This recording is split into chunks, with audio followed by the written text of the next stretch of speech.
صلاح الدین ایوبی کی فوج عیسائی فوجوں سے ٹکر لے رہی تھی۔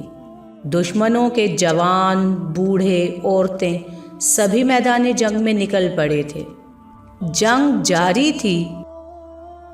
ادھر مسلمانوں کی فوج کے خیمے لگے ہوئے تھے اور یہ لوگ پوری بہادری کے ساتھ دشمنوں کا مقابلہ کر رہے تھے۔ اس جنگ کی ایک رات کا واقعہ ہے جبکہ ہر طرف سناٹا چھا چکا تھا اور صلاح الدین اور اس کے ساتھی بھی سو چکے تھے کہ اچانک ایک عورت عیسائیوں کے خیمے سے چیختی پکارتی ہوئی فوج اور پہرے داروں کے درمیان سے گزرتی ہوئی مسلمانوں کے خیمے تک پہنچی، جہاں اس کو ایک فوجی افسر نے روک لیا اور پوچھا کہاں جا رہی ہو۔ اس نے پوری قوت سے جواب دیا، صلاح الدین کو تلاش کرتی ہوں، صلاح الدین کو۔ عورت کو صلاح الدین کے پاس پہنچایا گیا تو وہ سو رہے تھے۔ ان کو لوگوں نے جگا دیا اور کہا کہ ایک مظلوم عورت آپ سے کچھ کہنے آئی ہے۔ اس وقت اسلامی لشکر کے تمام بڑے بڑے سردار سو رہے تھے۔ صلاح الدین نے ان سب کو جگا دیا اور عورت سے نہایت مہربانی اور نرمی کے ساتھ پوچھا، کیا بات ہے؟ عورت چیخنے لگی اور پھر چیخ کر بولی، اے بادشاہ، آپ کی فوج سے مجھے سخت شکایت ہے۔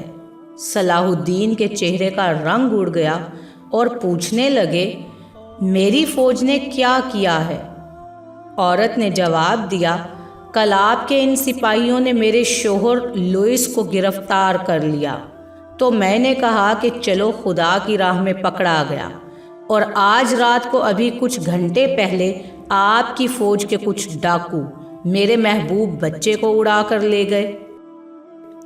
یہ بچہ میری تسلی کا سامان تھا اور اپنے باپ کی گرفتاری کے بعد میرا سب کچھ وہی تھا۔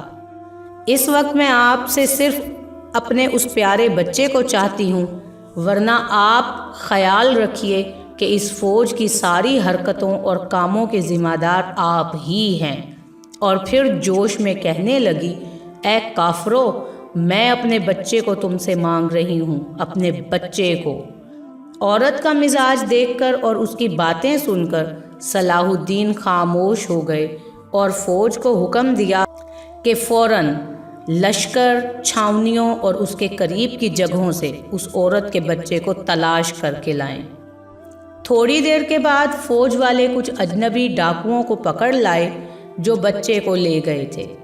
عورت بچے کو دیکھ کر اچھل پڑی، اس کو اپنے سینے سے لگا لیا، اس کے چہرے کا بوسہ لینے لگی اور محبت سے گرم گرم آنسو اس کی آنکھوں سے نکل کر بچے کے رخسار پر گرنے لگے۔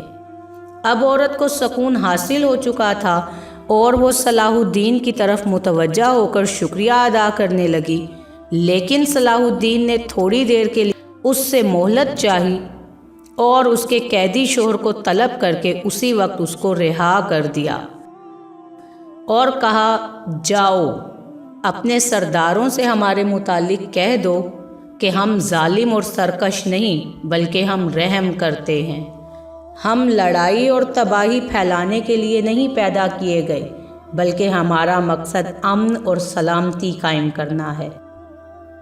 ہمارا دین اتفاق سکھاتا ہے، دلوں کو آپس میں ملاتا ہے، بھائیوں کے درمیان پھوٹ پیدا نہیں کرتا اور نہ ان کے دلوں میں کینہ و عداوت کا بیج ڈالتا ہے۔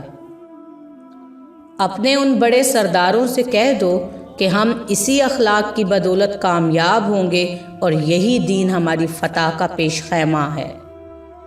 صلاح الدین یہ کہہ کر اٹھنے ہی والا تھا کہ یہ دونوں میاں بیوی پورے جوش و خروش کے ساتھ یہ نعرہ بلند کر کے کہنے لگے کہ تمہارے یہاں رحم و انصاف ہے اور ہمارے پاس سخت دلی اور ظلم ہے۔ اور پھر کہا کہ ہم کو بھی آپ اس رحمت اور انصاف کی فوج میں داخل کر سکتے ہیں کیا؟ صلاح الدین نے کہا، لا الہ الا اللہ محمد الرسول اللہ پڑھو اور اس کلمہ پر اپنے دل سے ایمان لاؤ۔ دونوں میاں بیوی نے لا الہ الا اللہ محمد الرسول اللہ کہا اور یہ دونوں میاں بیوی مسلمانوں کی چھاؤنی میں اپنے خیمہ کی طرف چل دیے، مگر برابر ان کی زبان پر لا الہ الا اللہ محمد الرسول اللہ جاری تھا اور فضا مسلمانوں کے نعرہ تکبیر سے گونج رہی تھی۔ سبحان اللہ۔